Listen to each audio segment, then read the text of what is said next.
कई साल पहले एक शहर में एक चक्की वाला रहता था। उसके 3 बेटे थे। उन तीनों बेटों में से सबसे छोटा बेटा मार्की उसका लाडला था।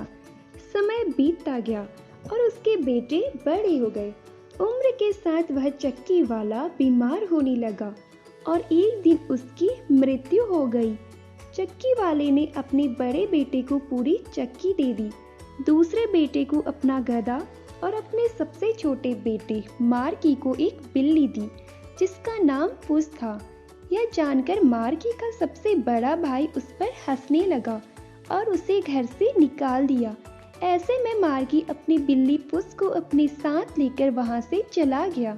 चलते चलते उसे एक खाली कुटिया मिली जहां वे दोनों रहने लगे। अब मार्की चिंतित था कि आगे की जिंदगी वे कैसे गुजारेंगे।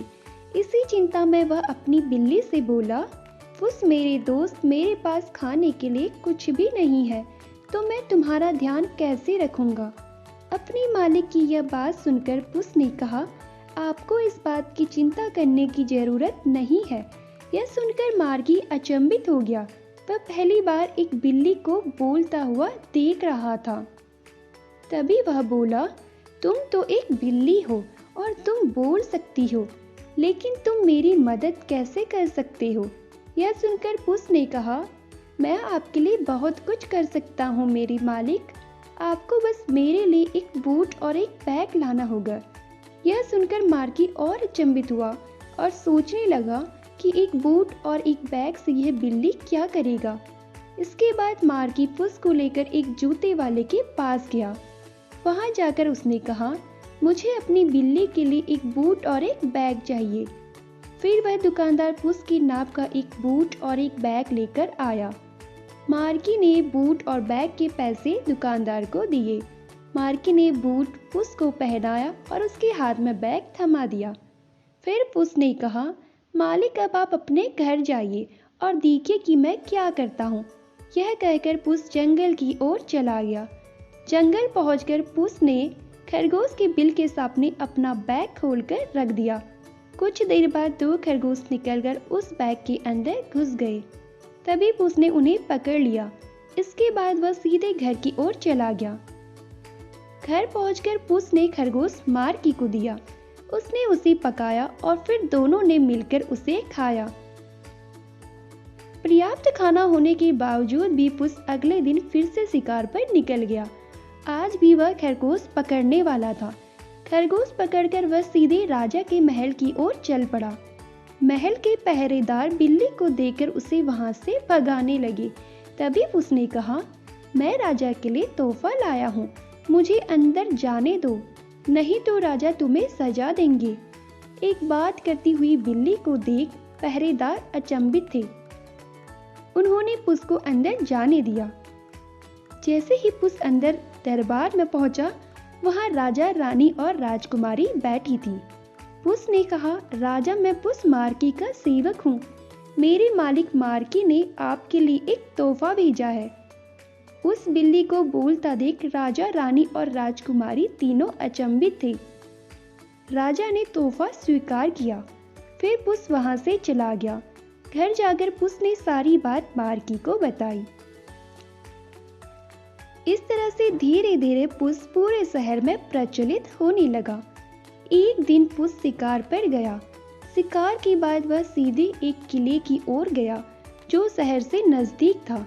वह किला बहुत आलीशान था, जो एक राजमहल से कम नहीं था। उस किले में एक राक्षस रहता था जो बहुत ही भयानक था और उसके सामने जो भी आता उसे वह खा लेता। पुस जब उस किले में पहुंचा, वहां वह राक्षस आया और उसने कहा, एक बिल्ली जो बूट पहनती है और जिसके हाथ में एक बैग है, तुम पुस हो ना? जी हाँ, मैं पुस हूँ और मैं आपसे मिलने आया हूँ। मैंने सुना है कि लोग आपसे बहुत डरते हैं, पुस ने कहा। यह सुनकर वह राक्षस गुस्से में बोला, हाँ, मैं वही हूँ और तुम खुशकिस्मत हो क्योंकि मैं बिल्लियों को नहीं खाता। इसी तरह से दोनों में बात होने लगी। तभी पुस ने उस राक्षस से पूछा, मैंने सुना है कि आप किसी भी जानवर का रूप ले सकते हो। अगर ऐसा है तो मैं आपको रूप बदलता हुआ देखना चाहूँगा। यह सुनते ही वह राक्षस एक छोटे से चूहे में बदल गया। तभी पुस ने तुरंत उसे अपने मुंह में लिया और उसे खा गया। इस तरह से पुस ने उस राक्षस को खत्म कर दिया। इसके बाद वह अपने घर लौट आया। कुछ दिनों बाद पुस अपने मालिक से जिद करने लगा कि वे आज नदी में जाकर नहाएंगे। इसके लिए मार्की राजी हो गया और वे दोनों नदी में नहाने निकल पड़े। सबसे पहले मार्की अपने कपड़े उतारकर नदी में चला गया। तभी पुस उसके कपड़े लेकर एक पत्थर के पीछे छुप गया। नदी के पास से एक रास्ता था जहां से राजा का रथ रोज गुजरता था। यह बात पुस को अच्छे से पता थी। पुस राजा के रथ को आता देख चिल्लाने लगा, मदद कीजिए, मेरे मालिक की मदद कीजिए। कुछ चोरों ने मेरे मालिक के कपड़े चुरा लिए हैं। राजा इस आवाज को अच्छे से पहचानता था। उसने अपने सारथी को रथ रोकने को कहा। रथ में रानी और राजकुमारी भी थी। रथ में शाही पोशाक भी था। राजा ने उस पोशाक को मार्की को देने को कहा। मार्की उस पोशाक को पहनकर आया। वह उसमें एक राजकुमार की तरह दिख रहा था, जिसे देख राजकुमारी भी उस पर मोहित होने लगी थी। इसके बाद मार्की ने राजा को शुक्रिया कहा। तभी पुस बोला, महाराज, आपने हमारी मदद की है। आपको आज हमारे महल में दावत पर आना होगा। राजा ने कहा, ठीक है, आज हम तुम्हारे यहाँ दावत करेंगे। रथ पर पुस और मार्की दोनों चढ़ गए। इसके बाद पुस उन्हें उसी महल में ले गया जहाँ वह राक्षस रहता था। महल को देख सब अचंभित थे, क्योंकि वह बहुत ही आलीशान महल था।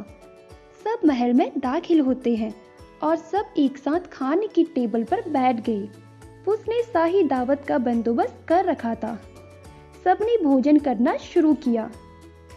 राजा मार्की से बहुत प्रभावित हुए और उन्होंने मार्की से कहा, तुम बहुत ही अच्छे हो और यह सब देखकर मैं बहुत प्रभावित हुआ। क्या तुम मेरी बेटी से शादी करोगे? यह सुनकर मार्की अचंभित हुआ और बोला, यह मेरा सौभाग्य है कि आपने मुझे राजकुमारी के लायक समझा। मैं आपकी बेटी से शादी करने को तैयार हूँ। यह सब सुनकर वहाँ मौजूद सारे लोग बेहद खुश थे। राजकुमारी और मार्की दोनों आपस में बेहद खुश थे। इस तरह से एक बिल्ली ने एक मामूली से लड़के को राजकुमार बना दिया था। Thanks for watching video. If you like this video then please like, share and comments. And ऐसे ही इंटरेस्टिंग वीडियोस को देखने के लिए हमारे चैनल को सब्सक्राइब कीजिए।